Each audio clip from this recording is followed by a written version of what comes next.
Juraj Slafkovsky is approaching his 9th game in the NHL, and the Habs have a big decision to make as to whether to send him down to Laval or keep him with the squad throughout the whole season. Me and Jesse will be discussing that, plus we're going to talk about Joel Edmundson and his impact upon his return and what him and some of his teammates have to say about the situation. Finally, Habs prospect Joshua Watt continues to show out in the QMJHL with a hat trick, so you won't want to miss this episode of Habs Digest. Hello, bonjour, ahoy, and welcome to today's news edition of Habs Digest. I'm Josh Gosse alongside my co-host Jesse Poirier, and before we get into the video, we just want to mention again that 86.4% of you guys are not subscribed. We have daily content here at Habs Digest, so if you want to stay up to date on all your news, rumors, and game reactions, we got your back right here. Alright, Jesse, the big topic today. Will Juraj Slafkovsky be sent down? Now, I'm not sure if all you guys know how this works, but in the NHL, if a player plays 9 or fewer games in their rookie season, the team gets an extra year of control on their contract. So if we send him down after our next game and he doesn't play for the rest of the season, this season basically doesn't count towards his rookie contract. Or we can keep him up for the full season, but we'll lose 1 year of control. So, Slafzilla, as we call him, I'll play the animation right now. Slafzilla rolling through Montreal. Jesse, should we, or should we not, keep Slafzilla up with the team for the full season? I think we have to keep Juraj Slafkovsky, our star rookie winger in the lineup for the entire year. And there's a couple of reasons why I feel that way. First of all, I think he's been playing great so far, scoring a couple of goals. Even last night when he wasn't getting the most minutes, I thought he was doing everything right. He's winning puck battles. He's getting to the front of the net. He's tipping shots, so I think his play deserves for him to stick with the lineup. I also think that his development is better suited in the NHL rather than in the AHL. And I say this just because of the coaching of Marty St. Louis. And just on a side note, isn't Marty St. Louis just the perfect coach for the Montreal Canadiens? I just love this guy so much. And I'm not just saying this because he's a French Canadian.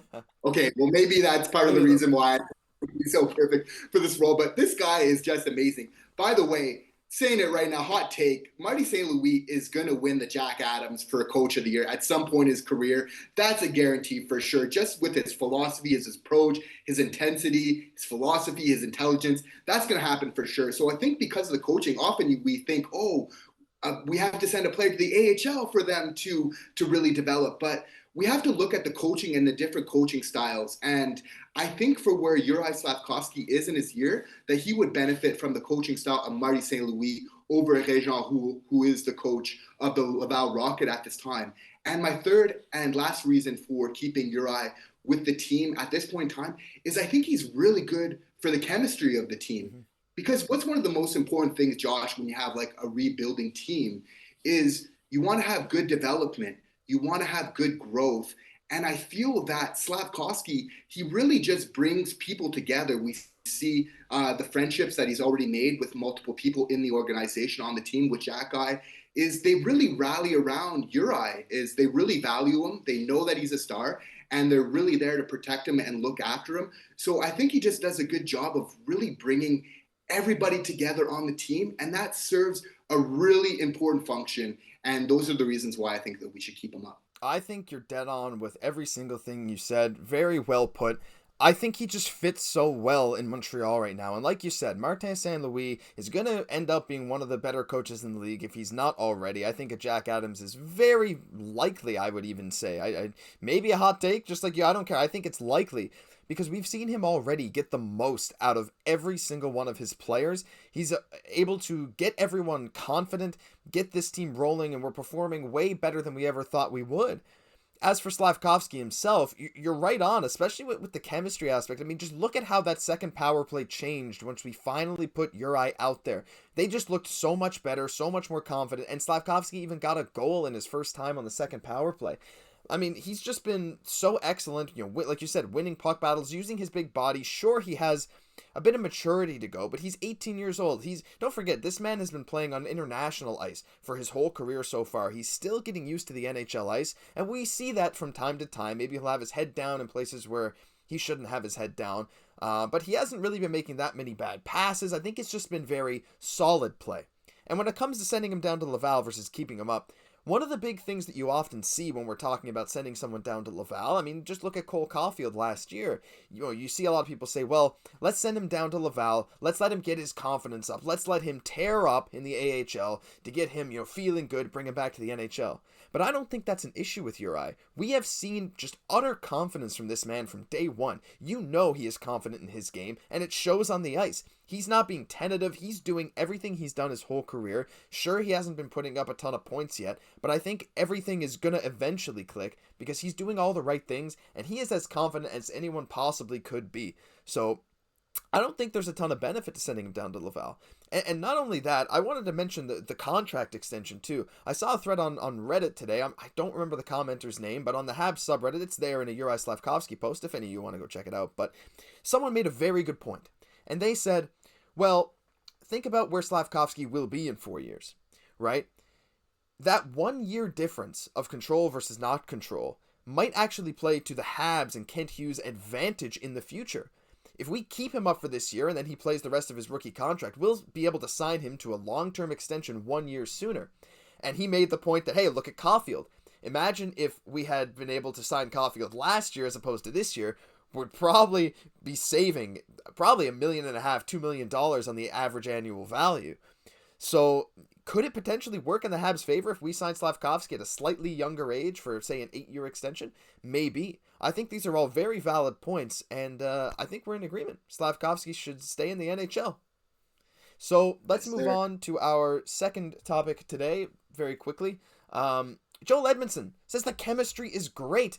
Now, Jesse, I don't know what you thought of Joel Edmundson last night. I thought the first period was great. He was blocking shots. He looked amazing. I mean, he was a little slow-footed. You could tell there was a bit of rust. He hasn't been playing a ton, but I thought it was just really nice to have him back out there. And some quotes from after the game were really inspiring from him. Take a look at this. Joel Edmundson and what he's seen from this year's team, quote, "We're in every game. Couldn't say the same about last year, but I feel like we're in every game and we're battling. The chemistry in the locker room is definitely carrying over to the ice." And that, to me, is the perfect thing to hear for this young Montreal Canadiens team, that even though we have a very big mix of players, different play styles, different attitudes, the chemistry is clicking. Yeah, no, it's so true. I was so happy to see him back out on the ice. Not wasting much time at all, blocking shots, getting in people's grill, just playing with that edge that we love to see from him. Like, am I allowed to say, Josh, that I actually like our decor quite a bit? Like, what's wrong with it? Like Edmundson's awesome. Savar's awesome. Gooley is awesome.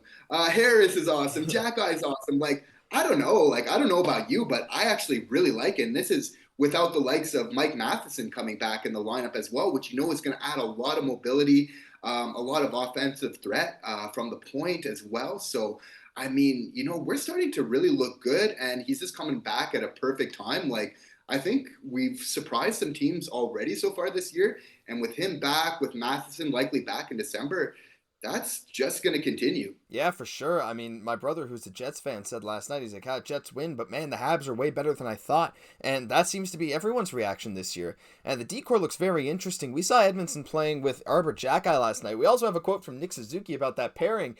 Quote, "Yeah, it's a big pairing. Teams don't really want to play against those two guys. So if they stick together, it's going to be pretty aggressive and physical."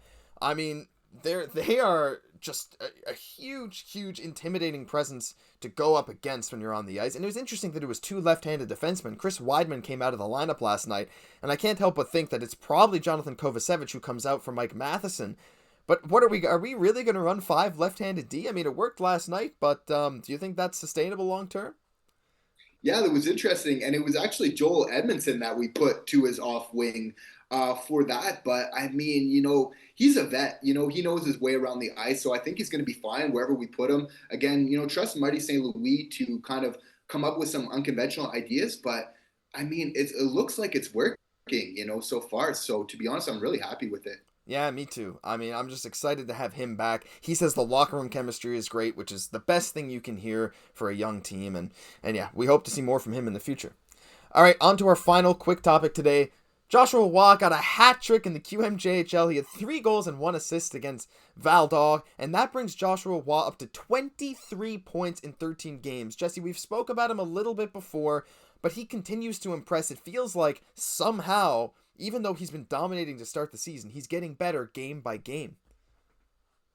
He is, and to be honest, like I'm not super surprised. Like he was playing so good at the World Juniors, he was even playing on that top line. Like he's showing that he can play with other good players. I don't know why he's kind of getting the disrespect that he is. People are saying, "Oh, it's not going to translate to the NHL." How can we know that? Yeah. You know what I mean? There's been a lot of players to a similar stature to him, that are skilled that we've seen thrive in the NHL. So, I think that Joshua Roy needs to stop at this point. And again, I know we're always like we're pointing to Marty St. Louis like the savior, but I mean, if there's a coach that could really bring out the best in a maybe a little bit of a smaller, offensively minded player, I mean, Marty St. Louis is the guy to do that. So I think the stars are aligning for him. Yeah, I agree. It's fair to be skeptical, absolutely. But what I think is not fair is when people just seem to make these claims that no, he's not going to pan out because this prospect looked similar at this time. No, we never know. And like you said, with the right coaching, anything is possible. This kid has pure, raw talent, and I cannot wait to see what he can do at that next level. But that's going to do it for today's news edition of Habs Digest. If you enjoyed, please like the video, subscribe to the channel. We're over 1,400 subscribers now. We're on the way to 2,000 and eventually 5,000, so share with friends, family, whoever you think might enjoy. I'm Josh Gosse for Jesse Poirier. We'll catch you in the next one.